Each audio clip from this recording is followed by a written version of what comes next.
Alright, what's up guys? Welcome back for another video. First off, I want to say I had a subscriber mention this to me. Maybe I should start doing music videos too, reacting to music videos too.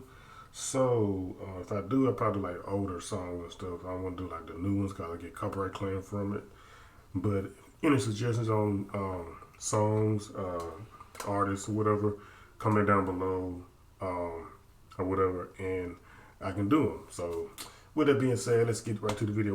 They called him the 7'3" Larry Bird. Talking about Arvydas Sabonis. If you guys don't know Arvydas Sabonis, he's from, I can't remember. Anyway, we're going to get into the video. They will explain everything you guys need to know about Arvydas. I know a little bit about him. I used to watch him back in the day when I was younger. But for them to call him the 7'3" Larry Bird, they might be reaching a little bit, but we just gonna see what these guys talk about, man. Let's get it. For the last pick of the first round of the NBA draft, America's game, the Portland Trailblazers select Arvydas Sabonis of the Soviet Union. Why he had to say the Americans game? That was a low blow there, David Stern, R.I.P. Oh, well, now that's going to be an interesting selection.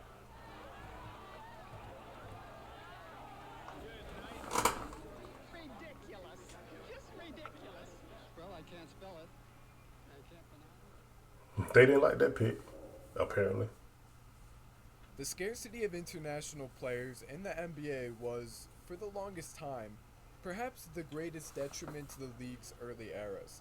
Nowadays, we're used to seeing international born players win Yeah. MVPs and surge their ways into superstardom. But the game of basketball, Luka. from the viewpoint of a lot of Americans, was not quite seen as the global game we all view it as today. The repulsion that took place in the 1986 NBA draft in the moments following Arvydas Sabonis' name being called was more of a reaction to the tensions between the United States and the Soviet Union at the time, as Sabonis was born and raised in Lithuania, a republic of the USSR. Lithuania. in That's 86. that's where you're from. However, the use of the phrase America's game by NBA Commissioner David Stern in reference to basketball depicted fairly well the views of American basketball fans towards international basketball. He didn't have to say that. That's This chart crazy. shows the progression and inclusion of international basketball players in the NBA. In 1996, about 5% of NBA players were foreign born, but that number has grown to as high as 25% 2 decades Yes. later in 2016. He went up The amount crazy. of potential stars that weren't on NBA rosters for many years kept the league from reaching its full potential. There was no player kept from the league who was better than Arvydas Sabonis, the man who Hey. Bill Walton described as a 7'3" Larry Bird. That description to many is no hype. I feel like Bill Walton said it because he's a teammate of Larry Bird's. But he was also strong and weighed nearly 300 pounds. Check out how he looks Damn. standing next to 7'1" David Robinson. Damn. More Like about impressive 6, than all 7'5". was that before the injuries, which we'll get more into later, Arvydas Sabonis had the game of a perimeter player. He could handle the ball like a guard. He was coordinated and his body proportions were just right, Hey. which is rare at that size. Just wasn't that fast though. Unbelievably, he could shoot three-pointers like stretch bigs do today. Meanwhile, passed the ball like Nikola Jokic, which was arguably his best trait as a player. Yeah. Unfortunately, we never got to see a prime Arvydas Sabonis in the NBA. No. Several complications kept him from joining the league until he was 31 years old. After the injuries really Yeah, he got to the league kind of old. he still At had an a old really age. good career with the Portland Trailblazers throughout 7 seasons. Now, many of the health issues are rooted in Arvydas' younger days. See, Sabonis got a very early start to competitive basketball. He grew up in Lithuania, which was part of the USSR until 1990. So until then, he will compete with the Soviet Union national team, beginning at the junior division at 15 years old. Damn. Sabonis was pushed harder and further than any teenager should ever be by his Soviet coaches. The rumor had it that the Soviet Union national team coach Alexander Gomelsky overworked Sabonis because he was Lithuanian. and the club that Arvydas played with, a Lithuanian club named Žalgiris, repeatedly took down CSKA Moscow, another team coached by Gomelski. So the wear and tear that Sabonis suffered in his earlier years on his lower body would become a long-lasting culprit for Dang, another got breaks on both his heavily legs. injuries. Nonetheless, Oh, some of shit. the things that Arvydas was capable of doing Sorry, during guys. his career were just astounding, and the highlights say it all. Bill Walton was once a spectator of the European Championships watching Arvydas perform when he was just 19 years old, and as Walton remarked, he probably had a quadruple double at halftime. We looked at What? each other, our jaws just dropped, and I said you might as well just rewrite the rules of basketball after watching him play for just the first half. Later noting, he had the skills of Larry Bird and Pete Maravich. He had the athleticism of Kareem, and he could shoot the three-point shot. He could pass and run the floor, dribble. We should have carried out a I don't plan think he in the was that 1980s athletic. to kidnap him and bring him Maybe right the younger back then. days.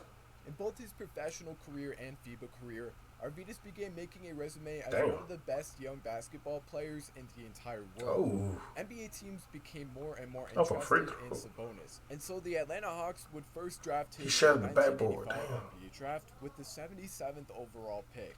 But the draft selection was voided because international players had to be at least 21 years old to get drafted into the NBA.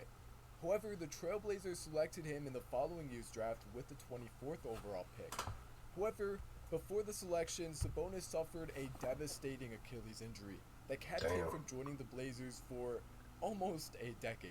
Damn. Upon being tested by the Blazers medical staff, the team doctors noted this following the analysis. Arvydas could qualify for a handicap parking spot based on his x-rays alone. damn, It was was that safe bad? to say, Arvydas was far too hurt to play in the NBA. So over the following years, Sabonis would continue to play basketball, just He not would have for the been a Blazers. liability. It was a combination of injuries, pressure from Soviet coaches who reportedly threatened to danger Sabonis' family if he left for the NBA, and of course, the lasting political tensions even after Lithuania gained independence in 1990, that all likely kept Sabonis from joining the team that drafted him. At one point, Sabonis even mentioned about coming to the NBA, saying, "By myself, I don't think I was available to play at that level." Perhaps there was also a bit of self-doubt on the part of Arvydas as to whether he was really prepared for the NBA game. Yeah, In they the was. meantime, Sabonis he was became big and the tough best enough. player in Europe pretty unanimously. He was the best non-NBA player. He played several seasons with a few Spanish clubs, leaving his hometown club of Žalgiris. I'd go over the numbers He and had tell the you about skills each and the individual IQ. season, Ugh. but without any context, most will never really understand how impressive the stats that Sabonis put up internationally were, or the achievements for that matter. Between the time of Sabonis being drafted to the NBA and his actual NBA debut, he also competed in the Olympics in 1988, still with the Battery Soviet getting Union. low. See, these Arvydas batteries don't helped the hold up for USSR nothing, to a man. gold medal, defeating a USA team consisting of guys like Mitch Richmond, Danny Manning, and of course David Robinson, who Sabonis had a field day with. It's probably not a coincidence that that was Damn. the final year that the United States national team would Yeah, not he have was NBA having players. his way with them. 4 years Give me later, that. in 1992, Lithuania had gained independence, and in the bronze medal game, Lithuania was Hopefully the matched battery up went down while against I'm the recording. unified team, a team consisting of players from all post-Soviet states. The game was massive for the Lithuanians, and they won with pride in a close 4-point win. The game became a larger symbol for a new Lithuania fighting for its freedom. Yeah, and it turn even around and show- inspired Hey! a documentary titled The Other Dream Team. It was likely not possible without The Other Sabonis, Dream Team. who averaged 24 points throughout the run and dropped 27 points on 10 for 14 shooting in the game against the unified team.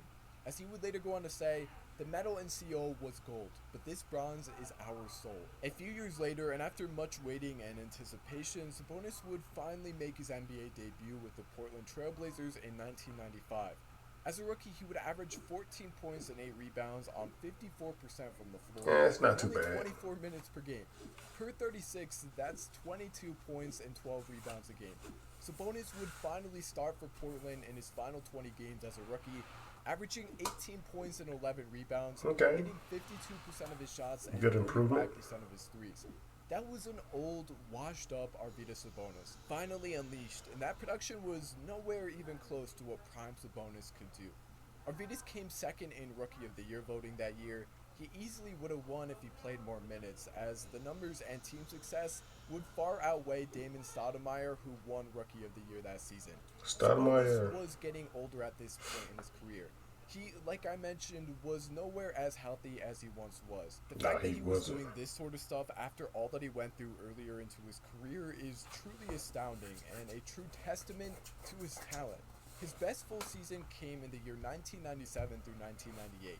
He would average a double-double with 16 points and 10 rebounds a game, tagging along 3 assists. Through his 7 seasons in Portland, his Blazers didn't miss the postseason a single time. He didn't go for a finger roll, did he? Wasn't all because of Sabonis. Heck, at that point in his career, it would be unreasonable to ask a man that large who dealt with that much with his body to lead an NBA team to the postseason. He didn't play like he always did, or how he did in his prime. This leads to perhaps one of the biggest misconceptions I'd like to confound with this video. Hey. Arvydas Sabonis was far from just a back-to-the-basket machine of sheer power. Before the injuries, he was coordinated with the ball, and he was graceful. He could dribble, he could pass. He shot from the outside and attacked the paint off the dribble. He was truthfully a large wing, which unfortunately didn't last to his NBA days. We like to talk about 7-foot unicorns today, so let's talk about a 7'3" speedy giant. One that could shoot just like the so-called demigods of today's game, who on top of it had the vision and IQ of no other at that size. Sabonis' greatest gift may have been his passing and IQ. He had the vision, accuracy, and intelligence to make the right pass on a play-by-play basis. A skill that is becoming more and more compelling for modern big men. If you want to talk about a modern big man, that's Arvydas Sabonis, just way before his prime, and hindered heavily due to things out of his control. A lot of people like to ask, what if? What if Arvydas Sabonis played his prime years in the NBA? Well, I'll leave it to NBA legend Clyde Drexler, who already made 2 NBA finals with no legit co-star in the early 90s, who would have been Sabonis' teammate had he played with him on the Trailblazers during Sabonis' prime years. As he said, we would have won 4 to 6 titles with Sabonis. Damn. He was that good. He could pass, shoot threes, had a great post game, and dominated the paint. Guaranteed. All right, I'm going to end it right. Well, the video ended anyway, but anyway, go ahead and do a little quick outro so I can stop because my camera is about to die. Anyway, thanks for watching. Let me know what y'all think. Y'all think Sabonis was the 7'3" Larry Bird back in the day? It's kind of pushing it. He was good, but it'd be hard. It's kind of hard to put him on the same level as Larry Bird or whatever. But you just let me know what y'all think. Let me know what y'all think. And any more video ideas, just let me know. Comment down below what y'all want me to watch, want me to react to. We can react to it together. And tonight, next time, boy, King Smooth, I'm out. Battery about to die, so I'm going to get out of here.